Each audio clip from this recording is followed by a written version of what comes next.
Hello friends, CKD stock market news channel में आप सभी का स्वागत करता हूं। चैनल पर पहली बार विजिट कर रहे हैं तो चैनल सब्सक्राइब कीजिएगा। मेरे मित्र, आज मैं आपके सामने कुछ बेहतरीन से म्यूचुअल फंड्स की बात करूंगा और केवल आपका फोकस यहां पर म्यूचुअल फंड्स के नाम पर होना चाहिए, क्योंकि बहुत बार ऐसा होता है कि इन्वेस्टर्स को पता ही नहीं होता कि यार इस तरीके के भी म्यूचुअल फंड मार्केट में चल रहे हैं। जस्ट लाइक मैक्सिमम अगर इन्वेस्टर्स की बात करें तो उन्हें पता होगा Invesco India, Sundaram mutual fund के बारे में, ठीक है, क्योंकि अगर बहुत पुराने इन्वेस्टर हैं तो एसबीआई और एचडीएफसी और निप्पॉन इंडिया इस तरीके के म्यूचुअल फंड के बारे में पता होगा।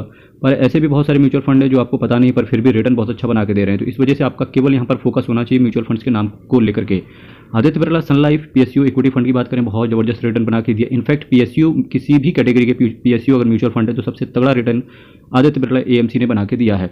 Invesco India PSU fund, ICICI prudential Bharat 22 fund of fund, ये फंड ऑफ फंड है। जी हाँ, आईसीआईसीआई प्रूडेंशियल का, इसने भी बहुत ताबड़तोड़ तरीके से रिटर्न अपने इन्वेस्टर्स को बना के दिया है। इस म्यूचुअल फंड की सबसे अच्छी खूबसूरती ये है कि एक्सपेंस रेशियो बहुत कम है, बहुत कम है। SBI PSU direct plan growth की बात करेंगे, Motilal Oswal mid cap, Motilal Oswal AMC 2021 के बाद से कुछ इस तरीके से बाहर निकल के आई है जिसने ताबड़तोड़ तरीके से कंसिस्टेंसी के साथ परफॉर्मेंस लगातार दे रही, चाहे मोतीलाल ओसवाल का स्मॉल कैप हो, मोतीलाल ओसवाल का लार्ज एंड मिड कैप हो, मोतीलाल ओसवाल का मिड कैप ही क्यों ना हो। आईसीआईसीआई प्रूडेंशियल इंफ्रास्ट्रक्चर फंड, ये भी बढ़िया फंड है। निप्पॉन इंडिया का पावर एंड इंफ्रा फंड बेहतरीन है। HDFC infrastructure fund, LIC mutual fund infrastructure fund, DSP, जी हाँ, एलआईसी म्यूचुअल फंड के क्षेत्र में भी काम करता है। DSP the infrastructure growth and economic reforms regular fund. अब वहीं अगर कुछ हाइब्रिड फंड की बात करें तो हाइब्रिड फंड का मतलब क्या होता है, कुछ पैसा डेट सिक्योरिटीज़ में पड़ा होगा, थोड़ा पैसा आपका इक्विटी में पड़ा होगा, कुछ ये लोग पैसा लेके जाते हैं गोल्ड बॉन्ड वगैरह में, जहाँ पे फिक्स्ड इनकम, कंपनी को प्रॉफिट हो लॉस हो इससे फर्क नहीं पड़ता, आपको रिटर्न मिलना ही मिलना है। और जो इक्विटी से रिटर्न जो फ्लक्चुएट होता है, इसकी वजह से क्या होता है कि म्यूचुअल फंड सेफ भी होता है काफ़ी हद तक, और आपको रिस्क भी मिल जाता है और रिवॉर्ड भी देखने को मिल जाता है। SBI Magnum children's benefit fund, जिसके पास भी है, बहुत बेहतरीन फंड है ये, और हालांकि इस म्यूचुअल फंड के अंदर लॉक इन पीरियड था। क्वांट मल्टी एसेट फंड, ये भी बेहतरीन है। JM aggressive hybrid fund, ICICI Prudential equity and debt fund. आपकी नज़र केवल म्यूचुअल फंड के नाम पर होनी चाहिए, क्योंकि आज मेरा ये मानना है कि आप ये सीखिए कि इस तरीके के भी म्यूचुअल फंड चल रहे हैं मार्केट के अंदर।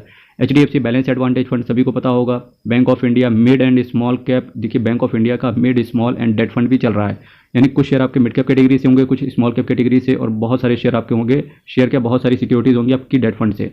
ICICI Prudential multi asset fund, ये भी बेहतरीन है। Quant absolute fund, Edelweiss aggressive hybrid fund, Kotak multi asset allocation fund of fund, dynamic direct growth. जी हाँ, जब सभी कैटेगरी के म्यूचुअल फंड की बात कर रहे हैं तो यहाँ पर टैक्स सेवर फंड की भी बात बनती है, और टैक्स सेवर फंड से रिलेटेड मैं आपको बताना चाहूँगा कि इनकम टैक्स में आपको यहाँ पर एटीसी के अंदर डिडक्शन मिलता है।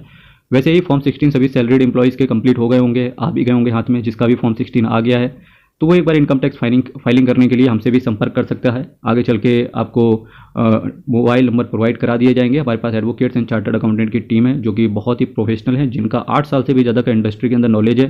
तो आप ये सर्विसेज हमारे द्वारा भी ले सकते हो, बस इसके लिए केवल आपको एक बार व्हाट्सएप करके बात कर लीजिए।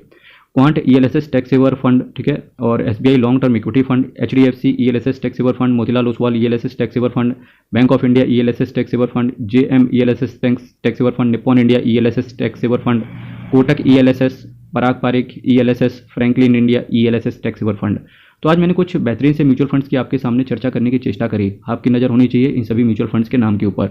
ऐसे ही हर रोज़ मैं कुछ ना कुछ म्यूचुअल फंड्स के बारे में, हर रोज़ कुछ नए म्यूचुअल फंड्स आपके सामने रखने की चेष्टा करता हूँ, उनके रिटर्न के बारे में बताता हूँ, एनएवी के बारे में बताता हूँ, एक्सपेंस रेशियो के बारे में बताता हूँ, बहुत इन डेप्थ एनालिसिस भी म्यूचुअल फंड के ऊपर करते हैं।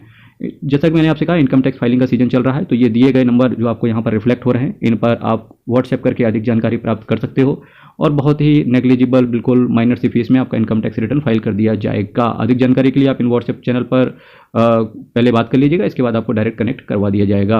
हर हर महादेव, अयप्पा शरणम, हरि शरणम। बहुत बहुत धन्यवाद। आप अपना ख्याल रखें। बहुत बहुत धन्यवाद।